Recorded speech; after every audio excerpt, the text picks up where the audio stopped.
2019 was a great time to be a fan of downhill dirt biking because that was the year that not only brought us the insanely addictive racing game Descenders, but also Lonely Mountains Downhill from Megagon Industries. Now, some 6 years later, both of those series are hitting the slopes with sequels set on snowy mountains. We'll see how Descenders Next turns out when it's released later this year. But first out of the gate is Lonely Mountains Snow Riders, a strong follow-up that trades in the dirt bike for a pair of skis. It's a sequel that expands on the original concept in fun and exciting ways, giving longtime fans something more than just a scenery change. Today we're going to grab our lift pass and hit the slopes when I review Lonely Mountains Snow Riders.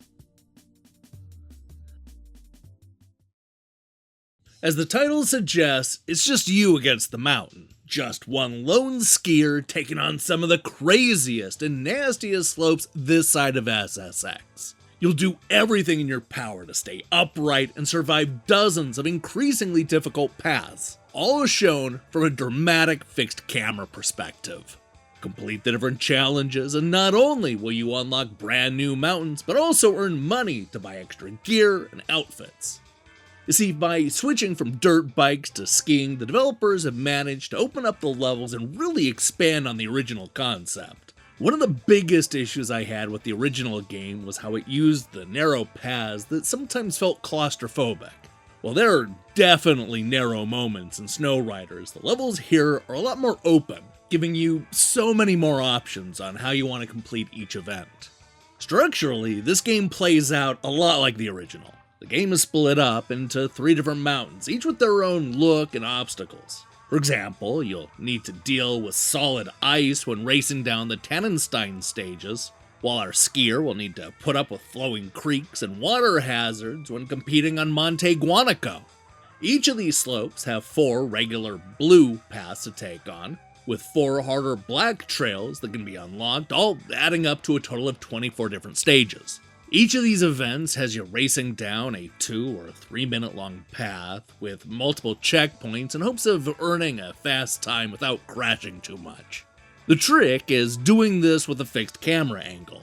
While it takes a little getting used to, there's no question that it allows for some truly breathtaking moments. There will be times when the camera will follow right behind the skier as we navigate through an especially tricky set of obstacles, as well as times when the camera will be right in front of you or even on the side. The game is smart about how it uses its camera angles, especially when it comes to playing with the camera right in front of the skier. Look, it's never easy making a game where our hero is racing right into the screen, yet the developers account for this by making these parts of the stages more open and less hazardous. You can usually race down these sections with reckless abandon because we know that we'll have enough time to dodge that giant rock or make the important leap. Similarly, the other views allow the developer to actually challenge the player in different ways. Of course, all this comes together because of the great gameplay. Right from the start, it's easy to control the skier and navigate the slopes. I found that the physics were a lot more forgiving this time around, which means that you can take more chances and be daring. I also like how we can crouch down to pick up speed without it resulting in a jump.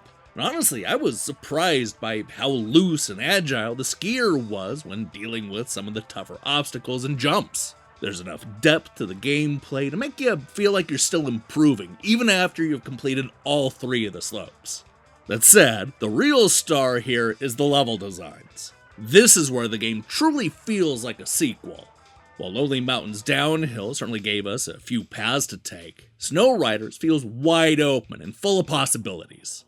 You'll see 2, 3, 4, 5 different ways to go all in a few seconds, some of which will shave off valuable seconds of time, while others will actually slow you down. Some paths are only for the most daring, while others are relatively safe. This is the kind of game where you're going to notice a new path every single time you play, giving you plenty of incentive to replay all 24 events. I really like how the open levels make you feel like you have endless options, yet they still manage to create memorable moments where you race through ruins or make a massive jump. The game's good about having both the big and the small moments. On the downside, I kinda wish the game offered more challenges to complete across the different stages. The 3 you get are always the same, which is pretty boring actually. The first 2 are comically easy to get, which means that most players will check them off after a single run. The 3rd challenge is harder, but it doesn't stray all that far from the other 2. And that's a shame. It would have been fun to incentivize the player to explore every part of the stage by giving them landmarks to check off or stage-specific challenges. Where are all the trick challenges? I mean, you can pull off all kinds of cool moves, but there's almost no reason to. Across the board, this game needs more challenges. It's also worth mentioning that there are a couple of new modes outside of the single-player campaign. There's an online race mode, which adds a whole bunch of other players to the Once Lonely Mountain. I really like this mode in concept, and I had a lot of fun racing against other people. But the inherent problem with it shows up almost immediately. Because we're still racing from one checkpoint to the next, what tends to happen is that 1 or 2 players will gain a big lead, while the rest of the room struggles on 1 or 2 of the harder parts of the path. This ends up separating the group in such a way that you rarely see the other players. And to make matters worse, the race always takes too long because you're always stuck waiting for a few players who couldn't get past the 2nd or 3rd checkpoint. By the time we're racing the final trail in the multiplayer circuit, half of the players have already abandoned the room. Then again, on the bright side, I never had a problem finding people to play with, and while it's not perfect, this is a fun diversion that'll go a long way to helping you gain levels and in-game currency. There are a few other issues I have with this version of Lonely Mountains, including the visuals. While it looks largely the same as the first game, I feel like Downhill did a better job of employing the soft blur effect and giving us more varied locations. Now, I suppose part of the problem is that white snow is a lot more limiting than the dirt and sand and grass found in the original game. This is, of course, a problem that has plagued all skiing and all snowboarding releases, and while the developers have done a good job of making the 3 mountains look different, this is clearly a problem that has yet to be solved. There are also some lingering problems when it comes to the fixed camera angle. While I previously praised the developers for designing the levels based on the view, they still fall back into a few bad habits. The biggest problem is that you'll sometimes be asked to ski through a narrow path that is completely obstructed by a mountain. There are moments where you're literally skiing blind, and that's just no fun. As far as I'm concerned, you should always have an eye on the character that you're controlling. No exceptions. Look, while the new modes may not stack up, and the campaign could probably use a few more challenges to keep players interested, there's no question that this is a big improvement over the already good original. The game does such a good job of constantly stringing you along with new items and things to unlock. But you know what? Even if it didn't have all of that, I would still come back time and time again for the gameplay and the level design. Snow Riders is more proof that Megagon Industries is actually onto something with this whole Lonely Mountain series. Here's hoping that the next one doesn't take 6 years to come out.